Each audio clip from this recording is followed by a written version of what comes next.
One check, 1, 2. Are you guys ready for Andrew E? Wala akong marinig. Are you guys ready for Andrew E? Come on now. Clap your hands, everybody. Everybody just clap your hands. Yo, clap your hands, everybody. Everybody just clap your hands. Say ho. Say ho. Say ho, ho. Say ho, ho. Sound good. Now, better guys, how's he dead? Tagaroon sa Orange County. Pero dito siya sa brand. Namit ko sa mga... Asa kaya ang ingay? Asador. Asa ang ingay? Asa ang ingay? Here we go! Tayo na magsayaw. Yeah. Kataban ay ating igalaw. Sabay-sabay tayong mag-indakan. Alalay lang ba kami matapakan sa inyo? Likod na harapan. Yeah. Tagiliran. Ewan ko na lang kung inyong matitiis. Yung video please baka kamainis sa akin o sa kasama ko. Baka yun o makakatulad ka ng mama ko. Baka yun o magalit ka sa akin. Yung video please huwag mo na palagi tingnan mo. Sipin-sipin mo naman. Kita mo nag-enjoy ka naman. Di ba? Di ba? Lawag! Everybody na! Kung nasaan ang ingay, meron akong ibibigay. Kung nasaan ang ingay, meron akong ibibigay. Nasaan ang ingay, meron akong ibibigay. Kung nasaan, Meron akong ibibigay. somebody say ho! Say ho! Ito ba ang pinakamaingay? Dito! Ito ba ang pinakamaingay? Dito! Say ho! Say ho! Dito na ba ibibigay? Dito na ba ibibigay? Somebody say ho! Come on! Say ho! Ito ba ang pinakamaingay? Dito! Ito ba ang pinakamaingay? Dito! Say ho! Say ho! Dito na ba ibibigay? Come on! Come on! Kung nasaan ang ingay, meron akong ibibigay. Come on! Kung nasaan ang ingay, Say what? meron akong ibibigay. Come on! Kung nasaan ang ingay, Oh, yeah! meron akong What? ibibigay. Come on! Kung nasaan ang ingay, meron akong Come on! ibibigay. Break it down!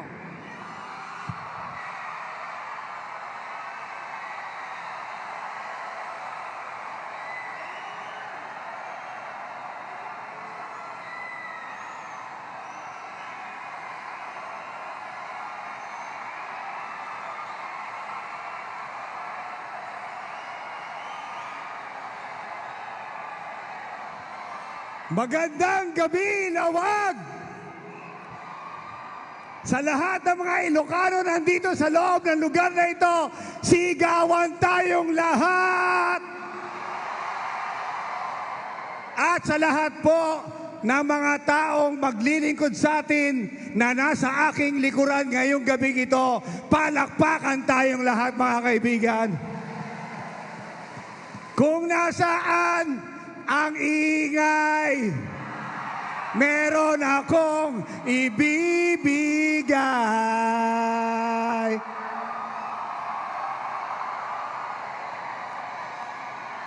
Nandito ba ang ingay? Nandito ba ang ingay?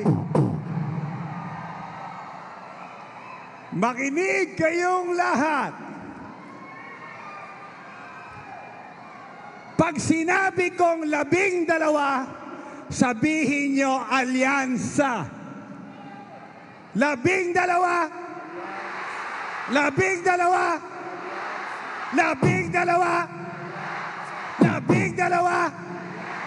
Parang mas maingay dito ah. Ngayon, pag sinabi kong para sa, sabihin nyo kaunlaran. Para sa, para sa, para sa, para sa, parang nandito yung ingay ah. 12, 12, 12, 12, Labing dalawa. Labing dalawa. Para sa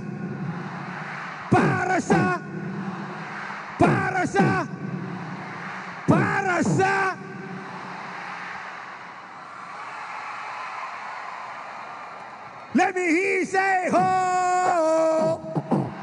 Say ho. Labing dalawa. Labing dalawa. Labing dalawa. Oh, para sa Lawag. Sino ang pinakamaingay? Come on, sino ang pinakamaingay? Sino ang pinakamaingay? Come on! Para dito ang pinakamaingay ah. Para dito ang pinakamaingay. Come on! Here we come go. on. Ah. Labing dalawa. Labing dalawa.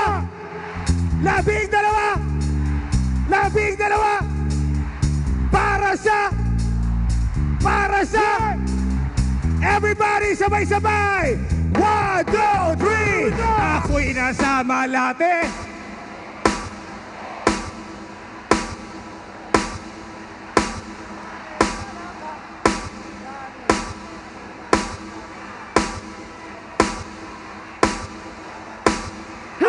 Bumala sa akin na bilmo ko niya, bilmo ko yun. Nagtuturo na siya, hindi ba kami on upang di mahalata. Siya ay nagbayabang, nagbemenesetwa daw siya sa alabang. Ako ay umakbay, Mahigpit na! naglalaway sa palda niya. Hapit na! Nang ako'y makalinga, di ko siya matagpuan. Sa pinakamaingay to'y ibibigay ko dyan. Alright, let's go, baby. Oh yeah, at tinatayang Hindi ko marinig o madalas lumalabas. Naku, para dito, para dito. Here we go! Sa kape Adriatico ako ay inaya. Inom daw kami at siya ang taya. Kaya kami dalaway uminom na beer. Inangat niya ang baso, ang sabi niya sa akin, chill! ang di ko alam ay meron siyang inilagay. Ako'y bigla nahilo, nawala ng aking malay. Nang ako'y magising, aking napansin pangalan ng motel. Come on! Kaya sabi ko na ako, i-split na ako. Pag nabo ko na girlfriend ko, mahirap to. Nawala sa isip ko ang kanyang bahay. Wow. Pag kayo ang maingay, ito'y ibibigay ko dyan. When the night, alright, let's go, baby. Oh yeah, at tinatayang Hindi ko marinig o madalas lumalabas. Naku, para dito na. Oh, dali, dali. Come on! Say what? Di ko marinig o madalas lumalabas. Oh, para dito na. Dito na.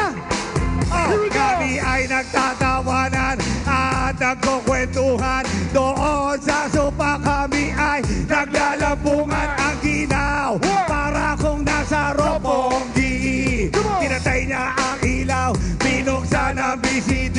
Doon sa kanyang kama kami ay nahiga. Ako ay nagulat, ako'y nabigla.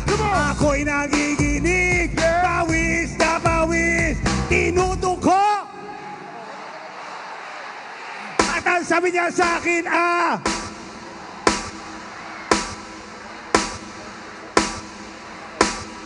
tumagilid, lumuhod, na matapos na kami, sabi niya, come on! With the night, alright, has gone, baby.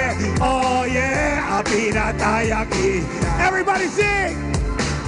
Oh, madalas, lumalabas. Now take it to the top. Oh, darling.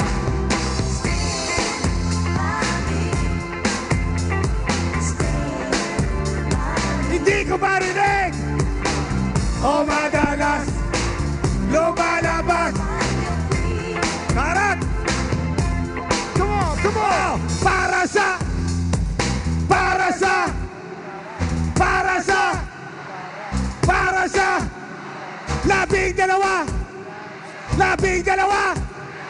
labing dalawa. Dito na ba pinakamaingay? Come on. Labing dalawa.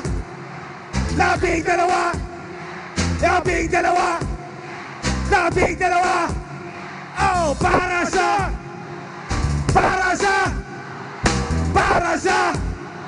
ito ba pinakamaingay? Ito ba pinakamaingay? Ito ba pinakamaingay? Ito ba pinakamaingay? Ito ba pinakamaingay? Say ho! Say ho! Say hey, hey, ho! Come on. Here we go! Labing dalawa! Labing dalawa! Labing dalawa! Labing dalawa! Oh, para sa ito ba pinakamaingay? Ito ba pinakamaingay? Labing dalawa! Labing dalawa! Labing dalawa! Oh, para sa parang ito pinakamaingay! Ito pinakamaingay! Labing dalawa! Labing dalawa! Labing dalawa! Labing dalawa! Oh, para sa kayo ba ang pinakamaingay? Kayo ba ang pinakamaingay? Labing dalawa! Labing dalawa! Labing dalawa! Labing dalawa! Oh, para sa kayo ba ang pinakamaingay? Kayo ba ang pinakamaingay? Sabay-sabay! Labing dalawa! Labing dalawa! Labing dalawa! Labing dalawa! Oh, para sa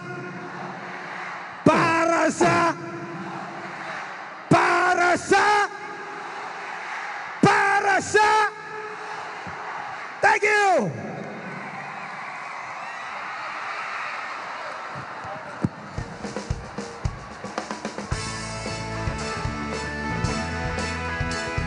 Maraming salamat po, Andrew E.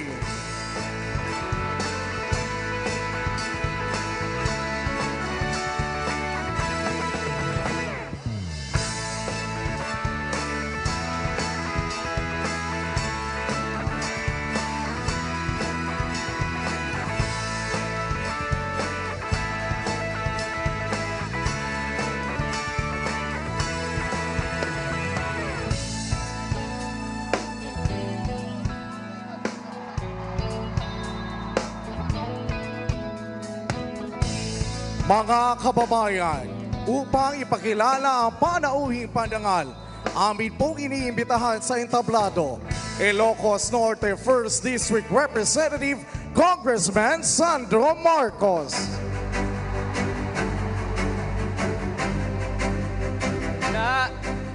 Naimbag nga labi tayo amin na po. Gagayem ken kakabsat, agtakder tayo para ti ay ayaten a Pangulo Ferdinand Romualdez Marcos Jr. Alyansa ng pagkakaisa, alyansa para sa pagunlad, alyansa ng bagong Pilipino, alyansa para sa bagong Pilipina, panawagan ng pagbabago, dahil sa ito ay kinakailangan, tayo na magtulong-tulong na paunlarin ang mahal.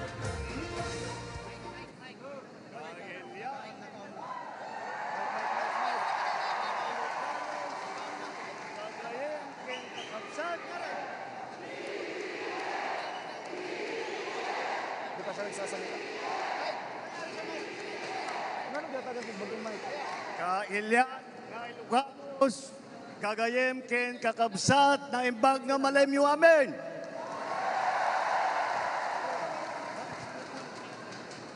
Magtugaw kayo, Apo.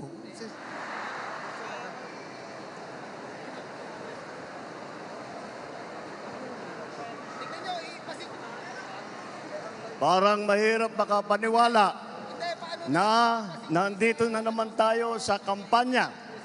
Napakabilis ng panahon.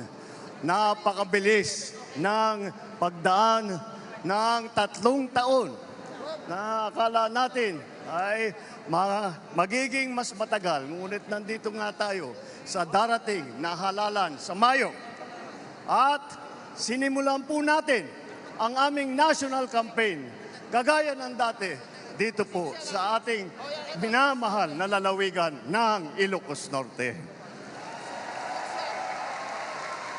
Andito po ang aming ipinagmamalaki ng mga kandidato para sa Senado.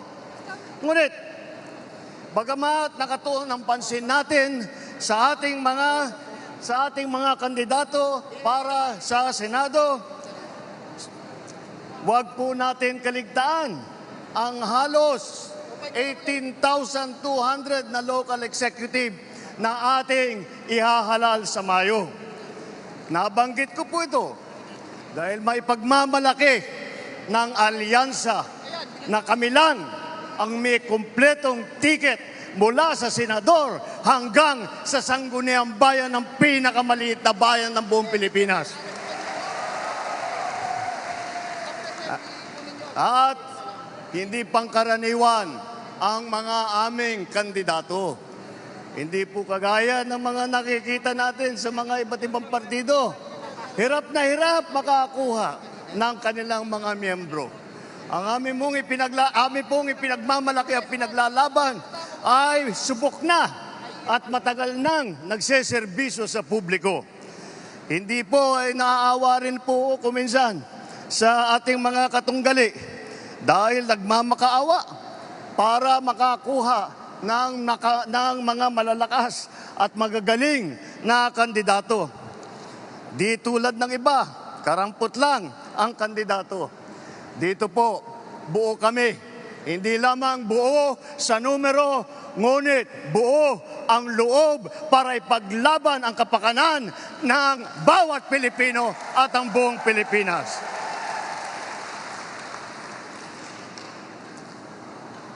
Kaya naman, nagtataka nga ako, parang yung mga iba na naging kandidato, nag-deliver lang yata ng suka, nabigyan na ng certificate of candidacy. Dahil wala ang ikukumpara sa ating mga kandidato. Kung ihahambing natin sa mga napulot nila, ang ticket natin mula sa Senado hanggang Sangguniang Bayan ay mga leader na subok sa serbisyo. Magandang record na pwedeng ipagmalaki kahit kanino. Kung kilatisin natin ng isa-isa, napakatingkad ng ating kakayahan, ng kanilang kakayahan at ng mga pambato para sa pagbabago. At kapag pinagsama kagaya nito na nangyari dito sa alyansa, ay lalong nakaka-impress ang kanilang pinagsamang lakas at galing. 8 po sa ating mga kandidato ay veteranong senador. Palitan ko na lang, matagal ng senador kasi pag veterano baka akalain nilang hindi lang luma kundi matanda. Andito po ang ating mga senador, Senator Cayetano, Senator Lacson, Senator Lapid, Senator Marcos, Senator Pacquiao, Senator Revilla, Senator Soto, Senator Tolentino. Pagpasok po sa Senado ng mga re-electionist sa Senado ay wala na pong OJT. Hindi na mag-aaral. Alam nila ang trabaho. Alam na nila ang pangangailangan ng Pilipino. Alam na nila ang gagawin nila upang gawin at idala sa ating mga kababayan ang kanilang pangangailangan. 7 naman ay nanggaling naman sa Kongreso na subok sa batasan. Andyan po ang mga Congressman Abalos, Congressman Binay, Congressman Cayetano, Congressman Marcos, Congressman Pacquiao, Congressman Tulfo, Congressman Villar. kitang-kita po naman natin na ito lahat ay sanay na sanay, subok na subok, at matagal nang nagpapakita ng galing. Hindi na bagito sa pagpanday ng mga batas. 4 ang nagsilbi sa kabinete, humawak ng cabinet rank na posisyon. Si Abalos, DILG Secretary. Si Tulfo, nag-DSWD Secretary. Lacson, ng Yolanda Rehabilitation Commission. Tolentino, siyang namuno ng MMDA. Ngunit, sa kanilang katungkulan, ay hindi lang po sila parelax-relax. Tingnan nyo po ang kanilang mga record at makikita po ninyo na sila ay nakagawa ng magandang pagbubuti para sa kanilang mga kagawaran. Alam nila ang government work galing sa kabinete. Hindi lang dada, pero gawa ang kanilang ipinapakita. They are not here to oppose. They are here to propose. 3 ang naging gobernador ng malalaking probinsya. Alam nyo na, Manang Aimee, dito sa atin, sa Ilocos Norte. Lito Lapid, Governor Lito Lapid ng Pampanga. At ang Governor Revilla ng Cavite naman. Bukod pa ron, kasama nila ang 3 naging city mayor. Abi Binay ng Makati. Tolentino ng Tagaytay. Abalos ng Mandaluyong. At huwag natin kalimutan na si Tito Sen, Senator Soto, ay naging Vice Mayor din ng Quezon City. Hindi rin po tayo nagkukulang sa boses ng kababaihan at maglalaban para sa karapatan ng ating kababaihan dahil 4 sa ating mga kandidato ay babae, pero itong mga babaeng ito ay palagay ko, mas matatapang pa ito kaysa sa mga lalaki na nandito ngayon. Mga abogado naman, 4 din. 4 ang abogado natin. Abalos, Binay, Cayetano, Tolentino. Si Aimee nag-aaral din sa law school. At pinagtatalunan lang nila kung sino daw ang pinakamagaling at sino nanggaling sa pinakamagandang eskwelahan. Ngunit lahat yan ay magaling, lahat yan ay matalino, lahat yan ay ginamit na ang kanilang kakayahan upang pagandahin ang Pilipinas. Kung itatanong naman natin, sila ba ay isa lang ang pinanggalingan? Tiga Maynila lang ba lahat? Tiga Luzon ba lahat? Hindi po. Dahil pagdating sa geographical representation, 2 ang taga Mindanao. Si Manny Pacquiao ng Bukidnon, Sarangani at saka Jensan. Si Erwin naman, lumaki sa Davao Oriental, sa Sulu, mga probinsya kung saan nadestino ang kanyang bayaning ama. Ang unang Vicente Soto ay naging senador na tiga Cebu. Ang nanay naman namin ni Aimee, alam nyo naman, 100% waray. Alam naman natin pati na ang lolo ni Camille ay galing sa Iloilo. Yan po ang ating ipagmamalaki. Dahil po nauunawaan nila hindi lamang ang mga problema na hinaharap na nasyonal, hindi lang ang mga problema sa taas, sa Senado, ngunit lahat po sila ay may karanasan sa local government, may karanasan sila sa executive. Lahat po sila ay nakapagpakita na ng kanilang kakayahan. Kaya't po ay kayang-kaya naming maipagmalaki. Bukod po dyan, tignan nyo po ang record ng ating mga kandidato. Wala sa kanila ang may bahid ng dugo dahil sa tukhang. Wala sa kanilang kasabwat sa pagbulsa ng sako-sakong pera, pinagsamantalaan ang krisis ng pandemya, pinabayaan ang ating mga kababayan na magkasakit at mamatay. Wala sa kanila ang mga pumapalakpak sa China at natutuwa pa kapag tayo ay binobomba ng tubig. tinatamaan ang ating mga Coast Guard, hinaharang ang ating mga mangingisda, ninanakaw ang kanilang huli.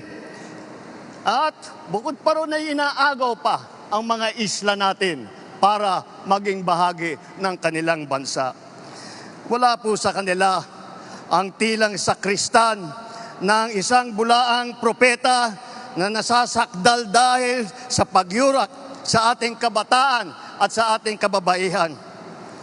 Wala sa kanila ang tagataguyod ng pugad ng krimen, ng sentro ng paglalapastangan ng mga kababaihan na mga pogo. Tayo ngayon ay nasa sangandaan ng ating paglalakbay bilang isang malayang bansa. Bilang isang sambayanang may dangal, may sipag at may talino. Tayo ba ay papayag na babalik sa panahon gusto ng kung kailan gusto ng ating mga liderato maging probinsya tayo ng China? Babalik ba tayo sa nakaraan na ibinubugaw ang ating bayan bilang isang sugalan ng mga dayuhan? Nais ba natin bumalik sa landas na umaapaw sa dugo ng mga inosenteng mga bata na inagaw sa kanilang mga anak, mga ina, kinuha sa kanilang mga tahanan at inagaw ang kanilang kinabukasan? Walang nagnanais na Pilipino na mabalik tayo sa ganyang klaseng pagpatakbo. Kaya naman, pakakatiyak po kayo na kapag ang ating mga kandidato ay naluklok sa Senado at sila ay nagsimula ng kanilang trabaho, asahan po ninyo na sila po ay hindi makikihalo, hindi makikilahok sa ganyang bagay na ating iniwanan na at na ayaw balikan. Ito po ang aming ipinagmamalaki. Ito po ang ating mga kandidato para ng alyansa para sa bagong Pilipinas. Ito po ang hinaharap namin sa inyo, ang pinakamagagaling na Pilipino, pinakamasipag na nagsiservisyo publiko, at ang buong buhay nila ay itinaya nila hindi lamang para sa kapakanan ng kanilang mga sarili, kung hindi po para sa inyo, para sa taong bayan, para sa Pilipino, at para sa Pilipinas. Kaya, sa darating na Mayo po, huwag nyo na pong tignan ang mga ibang mga pangalan. I-shade nyo na po lahat po itong nandito na nasa harap ninyo at gawing nating 12-0 ang ating resulta sa Senado. Nang sa ganon, matitiyak natin ang kinabukasan ng ating minamahal na Pilipinas. Mabuhay ang alyansa! Mabuhay ang bagong Pilipinas! Mabuhay tayong lahat! Maraming salam, Diyos Nina, kada kayo aming Alyansa ng pagkakaisa. Muli mga kababayan, ang Pangulo ng Republika ng Pilipinas, His Excellency Ferdinand R. Marcos Jr. Alyansa para sa bagong Amin pong inaayayahan ang mahal na Pangulo para sa isang group photo kasama ang ating mga senador. Isang pinagtibay ng pangarap at adhikain.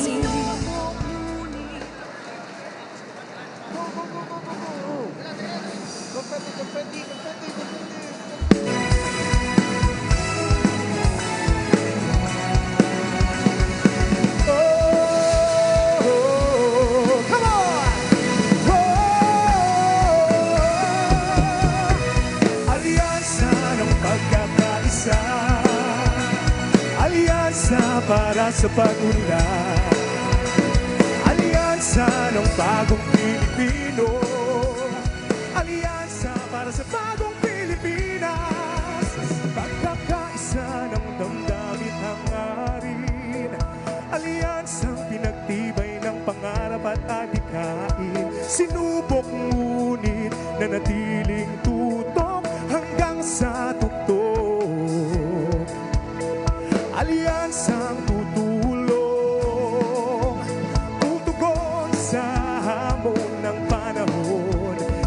susuko, di titiklop, laban natin to. Come on! Mamamayang pinagbuklod, bayang itataguyod, bayang isisigaw. Sabay ako sa bagong Pilipinas, alyansa ng pagkakaisa, alyansa para sa pag-unlad, alyansa ng bagong Pilipino, alyansa para sa bagong Pilipinas, alyansa ng pagkakaisa, alyansa para sa pag-unlad, alyansa ng bagong Pilipino, alyansa para sa bagong